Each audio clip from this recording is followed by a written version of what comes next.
Bana, kombe la dunia limefikia tamati ya jana ambayo ilikuwa ni tarehe 19 ya mwezi wa 7 ya mwaka 2026, moja kati ya mashindano ambayo yalikuwa kigusa hisia za watu wengi sana kutokana na msisimko wake na namna pia ambavyo mashindano hayo pia yamekuwa yakifurahisha watu wengi sana, na tunafahamu kwamba football ni moja kati ya mchezo ambao umekuwa ukiunganisha makundi mbalimbali. Awamu hii kombe la dunia limefanyika Mexico, Canada pamoja na Marekani, na fainali zake pia zimefanyika Marekani usiku wa kuamkia leo, ambapo ilikutanisha timu kati ya Spain dhidi ya Argentina, moja kati ya mechi pia ambayo ilikuwa na nafasi yake kutokana na namna ambavyo watu wengi zaidi walikuwa kivutiwa na mchezo huo, na kila mmoja pia alikuwa upande wake. Kuna baadhi ambao walikuwa wamechagua Spain, kuna baadhi ambao walikuwa wamechagua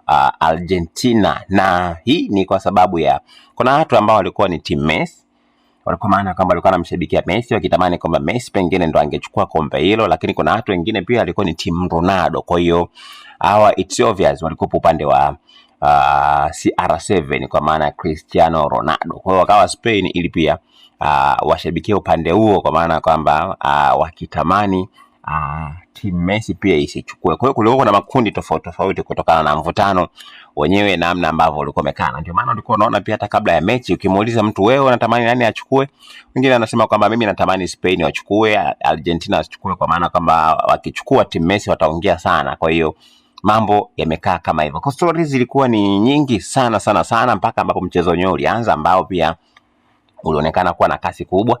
Lakini moja ya changamoto pia ambayo imeonekana kwenye finali na maoni ya watu wengi zaidi ni kama hawajapenda kutokana na kile ambacho kilitokea mara baada ya kuonekana mchezo huo ulikuwa wa upande mmoja, kwa maana ya upande wa Spain wenyewe walikuwa wamedominate kwa kiasi kikubwa sana, kiasi kwamba hakukuwa kuna dalili kabisa kama pengine Argentina wangeweza kuscore, licha kwamba tunasema kwamba mpira ni mbinu, kwa maana kwamba inawezekana pengine mtu akawa hajadominate lakini akapata nafasi moja tu na akabadilisha matokeo kabisa, na tafahamu kwamba ile ilikuwa ni finali kwa kiwango kikubwa sana. So maajabu ni kwamba Argentina yenyewe dakika 90 haijafanikiwa kabisa kupiga shot on target, kitu ambacho kimeshangaza watu wengi zaidi, kwamba inawezekana vipi timu ambayo ina Lionel Messi, ina Enzo Fernandez, ina Lautaro Martinez na wachezaji wengine kibao kina Makalista na wengine pia, kwamba inashindaje kupiga on target kutokana na timu ambayo Argentina wanayo.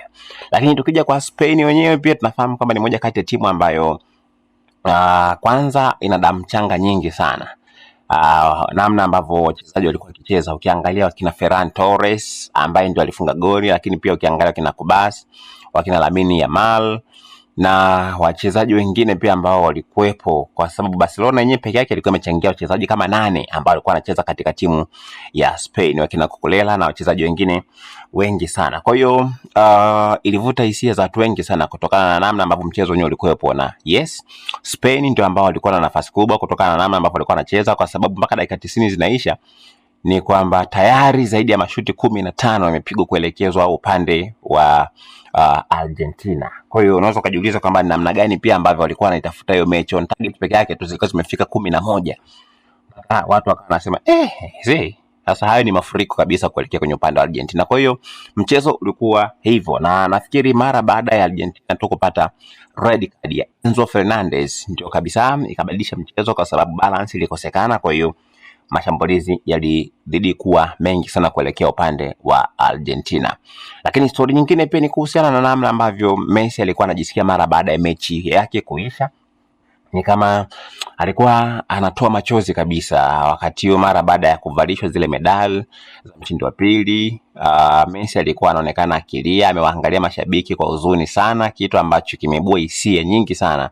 Namna ambavyo alikuwa anajisikia ni kama pengine alikuwa anajiuliza kwamba inawezekanaje nimeshindwa kuipigania timu yangu wakati msimu uliopita, kwa maana kwamba kombe la dunia nilipambana na mwisho wa siku pia mambo yakaenda vizuri, lakini msimu ni nini ambacho kimetokea mpaka imekuwa hivi. Kwa hiyo ni kama alikuwa anajisikia vibaya, na inawezekana pengine kwa sababu ya umri wake, kwa sababu ana miaka 39, inawezekana pengine asishiriki tena kombe lingine la mwaka 2030 huko, kutokana na umri wake. Pengine inawezekana ikawa ndo mwisho wake huu, japo hatujui na hajatangaza. Kwa hiyo mambo ni mengi, lakini isivyo bahati kombe alienda kwa upande wa Argentina na limeenda kwa upande wa Spain. Kwa hiyo mambo yamekuwa mengi na kombe la dunia ndo limeisha hivyo. Maoni yako na mtazamo wako ni yapi? Usiache kwa hapo sehemu ya maoni, lakini pia usiache kusubscribe channel yetu ya YouTube ambayo inasomeka Dodoma TV.